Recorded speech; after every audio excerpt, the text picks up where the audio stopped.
दोस्तों नमस्कार। 29 दिसंबर 2022 की महत्वपूर्ण खबरों को देखेंगे। जो नियमित दर्शक हैं परीक्षा खबरी के, उनको ये पता होगा कि परीक्षा से इस सीरीज का कितना सीधा संबंध है, कितना अनुपातिक संबंध है। तो इसलिए जो मैं पढ़ा रहा हूँ इसे डेली डेली आपको देखना ही नहीं है, बल्कि रिवाइज भी करना है। मंथली जो प्लेलिस्ट मैं बना रहा हूँ, उस प्लेलिस्ट में जैसे सितंबर का दे दिया, अक्टूबर का दे दिया, नवंबर का दे दिया, दिसंबर माह का भी करंट अफेयर्स पूरा एक वीडियो में बना कर दे दूंगा, पीडीएफ दे दूंगा। आप लोग उससे बार बार रिवाइज करिए। डेली देखना इसलिए ज़रूरी है कि कुछ विशेष बातों का जिक्र हो जाता है। कभी कभी कोई चीज़ पीडीएफ में स्पष्ट नहीं हो पाती उतनी, तो वो वीडियो में स्पष्ट हो जाती है, तो आपको याद रहती, रिवाइज करने में आसानी होती है जल्दी। तो वीडियो भी डेली देखें। और जितने लोग देख रहे हैं कम से कम यार लाइक तो कर दो। इतना तो इस वीडियो का हक बनता है आपसे लाइक पाने का, है ना। चलिए, और अपने दोस्तों को भी शेयर करिए।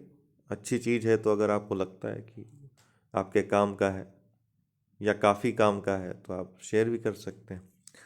Focus forks in the road, my days at RBI and beyond, ये पुस्तक है।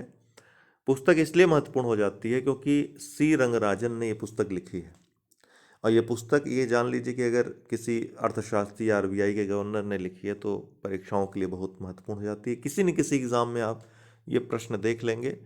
19वें governor Reserve Bank of India के ये भी पूछता है कि गवर्नर का क्रम देखिए। हमने आपको बताया कि जितने भी संवैधानिक पद हैं या फिर कोई भी भारत में संस्था है, बड़ी संस्था है, उसके जो पद हैं उसका क्रम आप जरूर याद रखिए। 5-6 भी याद रहेंगे ना तो आप लगा लोगे आराम से।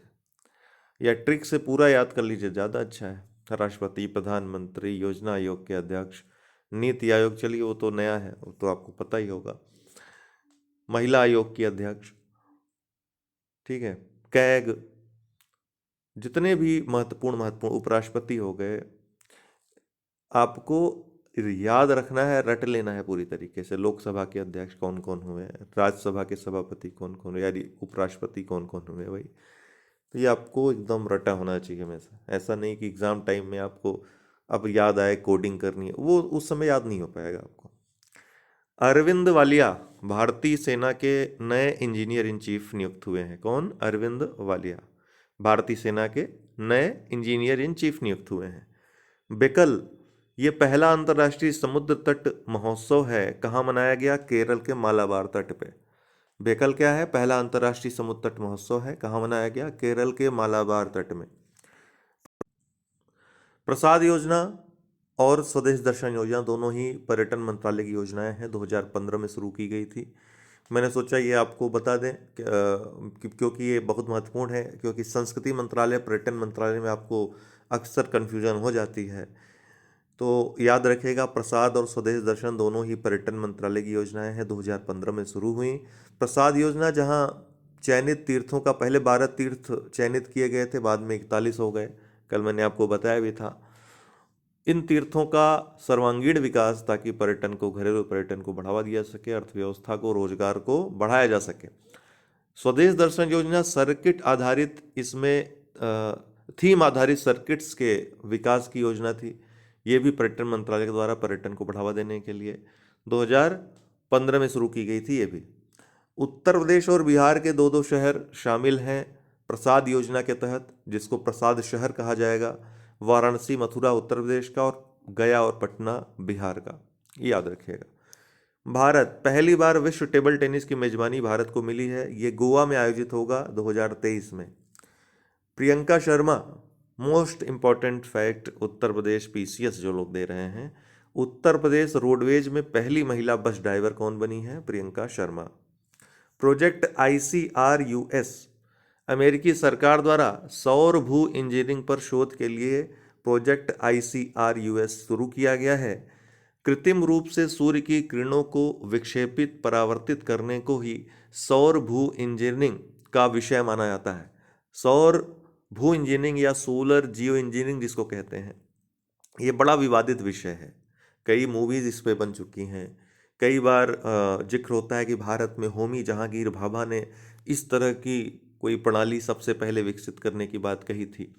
बल्कि उन्होंने और ज़्यादा बड़ी बात की थी कि कर दी थी कि हम सूर्य की किरणों को विक्षेपित करके उसको परावर्तित करके या उसको संकेंद्रित कर सकते हैं एक स्थान पे, एक बिंदु पे संकेंद्रित करके परमाणु बम या हाइड्रोजन बम से भी बड़ा विस्फोट कर सकते हैं।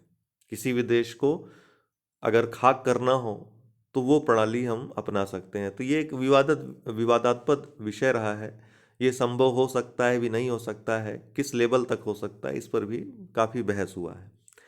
फिलहाल इस पर और ज़्यादा शोध करने के लिए प्रोजेक्ट ICR US शुरू हुआ है। इसलिए पूछ सकता है कि सौर भू इंजीनियरिंग है क्या। यूपीएससी में विशेषकर इस तरह के प्रश्न पूछता है, सोलर जियो इंजीनियरिंग। तो इसमें यह है कि कुछ तत्व हैं या कुछ पदार्थ हैं जो वायुमंडल में छोड़े जाएंगे वायुमंडल का एल्बिडो बढ़ाने के लिए। एल्बिडो क्या होता है कि सूर्य की किरणों को परावर्तित करने की क्षमता।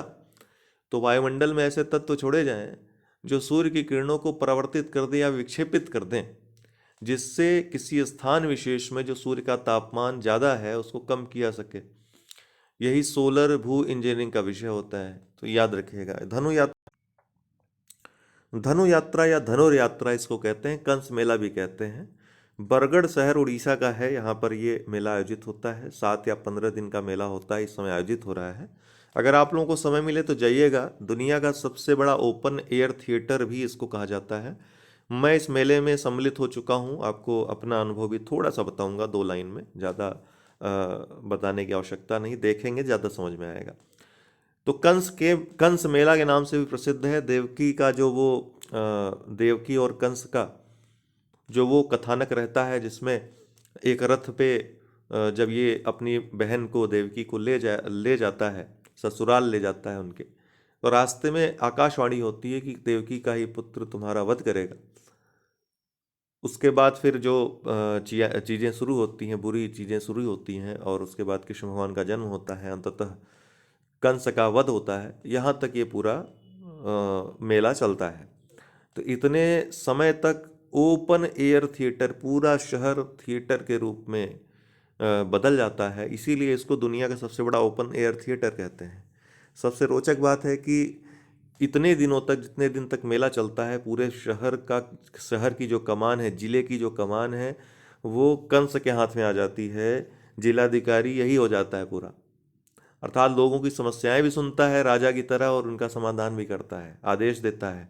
आप कभी यूट्यूब सर्च करिएगा तो आपको ये मालूम होगा। परंपरा है, बड़ी बड़ी रोचक रोचक परंपराएं हैं भारत देश में। अगर आप घूमिए, भारत दर्शन करिए। इसीलिए भारत दर्शन योजना, देखो अपना देश कार्यक्रम चलाया गया, उसको कभी आप अपनी पढ़ाई से फुर्सत मिले तो इन सब चीज़ों को देखिए।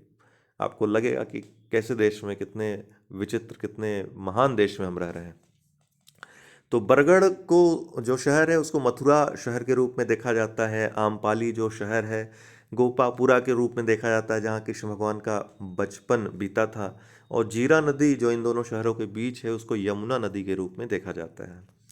तो आज के लिए इतना ही। बहुत बहुत धन्यवाद।